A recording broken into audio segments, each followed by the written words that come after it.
ойлгосноо ийм л юм ярьсан. Тэрүүний миний асуулт. Тэгэхээр бол хууль хяналттай байгууллага гэдэг бол би үнэхээр биеэрээ ч үзэж байна.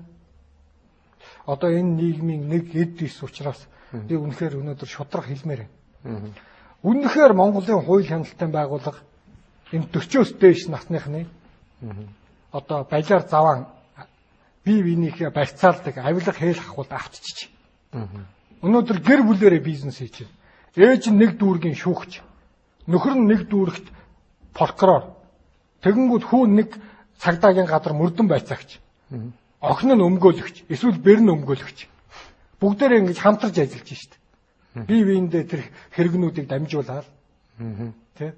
Одоо энийг бол би бол ер нь бол их тодорхой жишээн дээр бас хэлж чадна. Хэлвэл яа. Одоо бид одоо бол хамгийн сүүлийн жишээг одоо хэлээ л дээ. За тэр нэг Сарантуя гэж одоо насаараа шүүгч хийсэн. Нэг авгаа байна. Тэ? Хүн болгон айхын хуулийн байгууллагын. Нөгөө авгаа нь хаалгын цөм өшгөлөө чарлж ороод хүрээд ирдэг. Чарлж хурж ирэл би чамайг мэдэн шүү. Гэл хашгираа. Хөвлөр гараад идэг гэсэн нөхөр үнэ. Мөн шүү дээ. Бодлонтой байдаг. Дөрвөн хүн шоронд хийдэг нөхөр шүү дээ тэр чинь. Багын найзгаа 20 хэдэн жил найзалсан багын найзгаа теннисний батялтай маргалдаад байдаг. За тий тэр чинь ингээд тодорхой ярил л да. Одоо багын найзгаа теннис хамт тоглолт юм байна л да. Энэ дээд шүүхэн урд талын теннисний оч гэд хөлөвт. Тэгэнгүүт манай багт орсонгүй гэж яагаад шүүгчин нэг багт ор теннис тоглохгүй бол ямар гэдгийг чамд үзүүлнэ гээл. 4 сар 20 хайцсан луусанд. Тэгэнгүүт өмгөөлөгчийг нь хэвлэлийн баг хурал хийлгэсний төлөө аваачаад 6 сар орцсон. Тэгээд тэр хоёрын тухай хамгийн инээдтэй нь одоо шудраг иргэдийн шүүх гэдэг баха. Одоо тэр Батял. Тий, шудраг иргэдийн шүүх. Тэр төрийн бус байгууллагын нөхрийг хэвлэлийн баг хурал хийгээ шүүх шудраг биш байна гэж хэлэхдээ Баян зүрх дүүргийн шүүхэд болсон хурлыг нь Чингэлтэй дүүргийн шүүхэд болсон гэж андуураад хэлчихсэн юм байна л.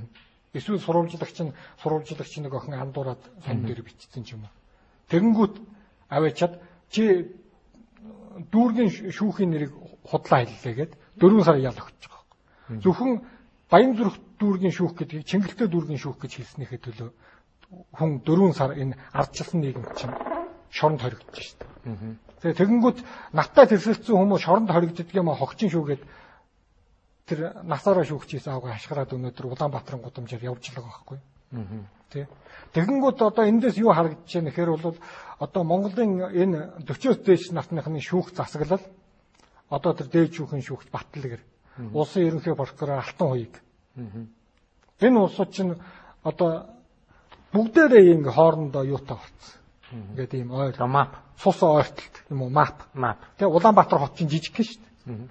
Сая хүнтэй том хотл гэдэг мөртлөө яс юмн дээр бол бүх асуудал нэг энэ хотын төвд байгаа хэдэн байшин хороор тулдаг болохоос тэр додон буудлын дольжин дорж хоёрт хамаагүй л байхгүй. Тэ. Одоо ийм л байна одоо. Одоо чамтай ямар маргаан байгаа юм Сарантуйч одоо яг хөө намайг одоо юу гэдгийг тэр ноцтой мэдээ сонины үүсгэн байгуулагч гэдэг утгаар намайг шүүхэд дууддаг байхгүй юу? Үүсгэн байгуулсан. Өнөөдөр тэр сониг өөр хүмүүс эрхлээ явж байна. Тэгэхэд одоо тэр багын найзынх нь ярилцлага тэр сонин дээр гарсан байлээ л дээ. Тэрийг нийтлэлсний төлөө тий. Миний үүсгэн байгуулсан сонин дээр гарсан байна. Тэрийг нийтлэлсний төлөө 3 сая төгрөг аваад. Шүүхийн шийдвэр гүйцэтгэлээр нэгсээр аваад цуулж аваад. Танахаас. Тий. Тэгэнгүүтээ нэг сая төгрөг үлдсэн байсан 8. Сая төгрөг үлдсэн байсан чинь Чингэлтэй дүүргийн шүүхтэр таарлаад үлдсэн мөнгөө өгчээ гэж дайр давшлаад хүний хөл рүү өшгөлөө чамаа ингээд сууж ах чирээ хөл рүү ч өшгөлөө толгоор руу чинь ингээд өөч тэр үлдсэн мөнгөө өгөөч гэдэг байвал яах вэ? Чи тэгээ чичүүлээд хөл рүүгээ шилбэр рүүгээ өшгөлүүлээ суугаад авах. Би босоо явахын би тэр хүнтэй нэг ч үг солиогүй.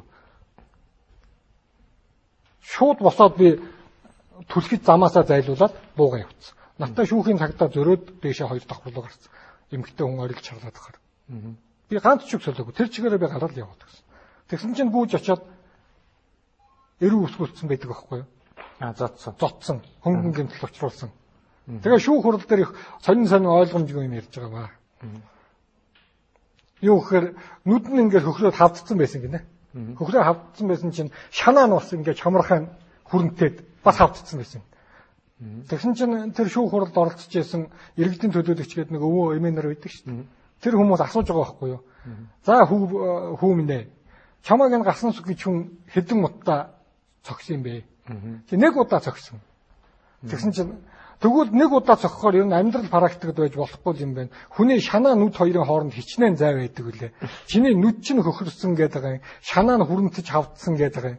Нэг удаа цогхоход ингэж яам гэж байх өгсөн чи миний нүур хараа ийм жижигхэн галан сүхийн гар ийм том. Тийм тэнэг юм шүүх хурал дээр ярьж байгаа байхгүй юу? Тэ? Эрүүл ухаанаар бодоод үзэлтэй. Тэгээ тийм шинжээ чи дүгнэлт гаргаад сууж байдаг шүүх хэмлэг бас байдаг л байгаа юм. Монгол улсад. Бид тэр шинээр бүр шүлжээ болсон шүү дээ. Тий. Тэгээд би дээр хэлсэн шүү дээ. Ингээд би биенийхээ барьцаанд орцсон. Энэ миний ийм ноог мэдэн те. Энийг ингэчүүл энэ миний энийг айгуу төлдөөлгэн. Тэгэнгүүт одоо захын нэг сурвалжлагч очиод шүүх цагдаа ноог чинь дэлгэн гэвэл битгий хуцчээ гэх байлгүй те.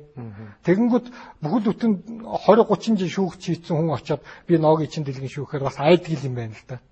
Тэ. Би биенийхээ ийм барьцаанд орцсон. Одоо гасан зөхөөс хормынхаа төлөө дуурдаг. Тэгэхээр сая тэр нэг гэрээ байгууллаа шүү дээ манайх нэг Монголын ард түмний амьдралыг сайжруулах гэрээ. Тэглээ. Тэр гэрээний талаар юу гэж бодож ирсэн? Яг байгуулж явах үед бол тэгээд л одоо юу гэдгиймдээ эцээ бол би боддгийг Монголын ард түмэн өмчтэй баялагтай гэдэг чинь өмчгүй шүү дээ. Яс юм дээр. Бидэрт газар байхгүй. 0-7 газар өгсөл гэдэг. Тэгэнгүүт би хаа байсан тэр заавал Чингэлтэд дамд даржаад би 0-7 гаага авч явах надаа тийм хүсэл алга шүү дээ. Би оюут толгойд 0-7 гаага газар авмаар шүү дээ. Яагаад болох? Надаа өгөхгүй шүү дээ. Өгөхгүй заяа. Ашигтан малтмалын лиценз юу гэх бол өгөхгүй. Тэгсэн мөртлөө өнөөдөр ард түмэн өөрийнхөө өмчийг мэддгүй л байгаа байхгүй юу? Ард түмэн юу ч мэдэхгүй. Өнөөдөр тэр жинхэнэ гэрээ лиценз тэр бүх юмнууд чинь газар гэдэг бол хэдэн засаг ноёны өмч болсон. Засаг дарга нарын өмч. Газрын албаны өмч болсон. Ард түмэнд юу ч байхгүй. Тийм учраас би ард түмний иргэний данд уриалан дуудаж байгаа байхгүй юу? Бүгдээрээ босцгоё. Бид нар өнөөдөр бүгдээрээ хятад болж хуурах гэж. Бүгдээрээ хятадын эрлэг төрлөж болох гэх юм бол Монгол гэдэг үндэстэн Монгол хэл бай гэж бодож байгаа юм бол бүгдээрээ босод тэмцээл л та. Энэ нуруунд дээр чинь сандаалаа суудсан 4 жил болоод мөнгө өгөөд ходоод орчин худалдаж авдаг энэ 76 хүнтэй энэ яам тамгын хүнд нүцэр хүнд суртлын аппараттай бүгдээрээ дэвсэг байр тэмцээл та. Бид нар чадсан шүү дээ. 21 онд бид нар чадсан.